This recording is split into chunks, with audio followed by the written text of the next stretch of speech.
Hi friends, ಎಲ್ರಿಗೂ good morning, ಶುಭೋದಯ. Welcome back to my channel Pushpa mirror blogs in Kannada. ಬನ್ನಿ, time ಆಗಿದೆ 9:06. ಎಲ್ರಿಗೂ ಶುಭೋದಯ. ಎಲ್ರದ್ದು ಕಾಫಿ ತಿಂಡಿ ಆಯಿತಾ?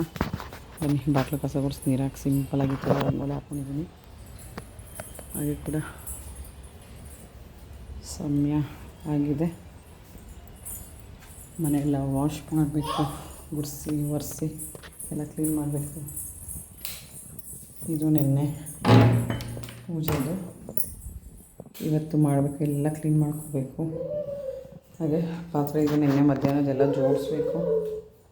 ಇಲ್ಲಿ ಸ್ವಲ್ಪ ಪಾತ್ರೆ ಇದ್ದಾವೆಲ್ಲ ಬೆಳಗ್ಗೆ ತೊಳಿಬೇಕು. ಇವತ್ತು ಸಿಂಪಲಾಗಿ ಟಿಫನ್ನು ಬಿಸಿ ಬೇಳೆ ಬಾತ್, ಅದಾಯ್ತಾ? ನೋಡಿ, ತೊಗರಿಬೇಳೆ, ಅಕ್ಕಿ, ತರಕಾರಿ, ಬಟಾಣಿ, ಈರುಳ್ಳಿ, ಟೊಮೆಟೊ, ನೀರು, ಉಪ್ಪು ಎಲ್ಲ ಬೇಯಿಸ್ಕೊಂಡು ಆಮೇಲೆ ಒಗ್ಗರಣೆ ಕೊಟ್ಟಿದ್ದೀನಿ. ಎಣ್ಣೆ, ಸಾಸಿವೆ, ಬ್ಯಾಡಗಿ ಮೆಣಸಿನ್ಕಾಯಿ, ಒಂದು ಅರ್ಧ ಟೊಮೆಟೊ ಒಗ್ಗರಣೆಗೆ ಹಾಕಿದ್ದೀನಿ. ಬೇಯಿಸೋಕ್ಕೆ 1.5 ಹಾಕಿದ್ದೀನಿ. ಈರುಳ್ಳಿ ಬೇಯಿಸೋಕ್ಕೆ ಹಾಕಿದೆ, ಒಂದು ಮೀಡಿಯಮ್ ಸೈಜು. ಹಾಗೆ ಒಂದು ತುಂಡು ಬೆಲ್ಲ, 10 ರೂಪಾಯಿದು 2 MTR ಬಿಸಿಬೇಳೆಬಾತ್ ಪೌಡ್ರ್ ಪ್ಯಾಕೆಟು, ಸ್ವಲ್ಪ ನೀರು ಹಾಕಿ ಕುದಿಸ್ಕೊಂಡಿರೋದು. ಖಾರ boondi, apple good for health. ಆಮೇಲೆ ಬಿಸಿಬೇಳೆಬಾತ್ ಈ ಕನ್ಸಿಸ್ಟೆನ್ಸಿ ಇದೆ.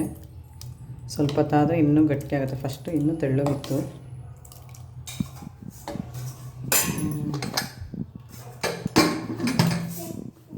ಹಾಗೆ ಇದೆಲ್ಲ. ಅಮ್ಮ, ಏನಿದು ಟಿಫನ್ನು? ಏನಿದು? ಪೊಂಗಲಲ್ಲ, ಬಿಸಿ ಬೇಳೆ ಬಾತ್. ಹೇಳು, ಬಿಸಿ ಬೇಳೆ ಬಾತ್. ಓಕೆ, ಕೇಳಿಸ್ಕೊಂಡ್ರಿ ಏನು tiffin? Thank you, bye bye, take care. Thank you so much ಎಲ್ರಿಗೂ. ಯಾರೆಲ್ಲ ಹೊಸ್ದಾಗಿ ಚೆನ್ನಾಗಿ ಮಾಡ್ತಾಯಿದ್ರೆ ಸಬ್ಸ್ಕ್ರೈಬ್ ಮಾಡ್ಕೊಳ್ಳಿ, ಎಲ್ಲ ಕ್ಲಿಕ್ ಮಾಡಿ, ಲೈಕ್, ಶೇರ್, ಕಮೆಂಟ್ ಮಾಡಿ. ಸ್ಕೂಲಿಗೆ ಕಳಿಸೋ ಮಕ್ಕಳಿದ್ರೆ 9 ಗಂಟೆ, 9:15, 8:15, 9ರಿಂದ 9:30 ತನಕ ತುಂಬ ಲೇಟಾಗಿಬಿಡುತ್ತೆ ಕೆಲವೊಮ್ಮೆ. ಇಷ್ಟೇ ಇದು ಮಾಡಿದ್ರು ಇದೊಂದು ಮಿನಿ ಬ್ಲಾಗ್ ಆಗಿರುತ್ತೆ. Thank you, bye bye, take care. ಎಲ್ರಿಗೂ ಧನ್ಯವಾದಗಳು. ಬೈ.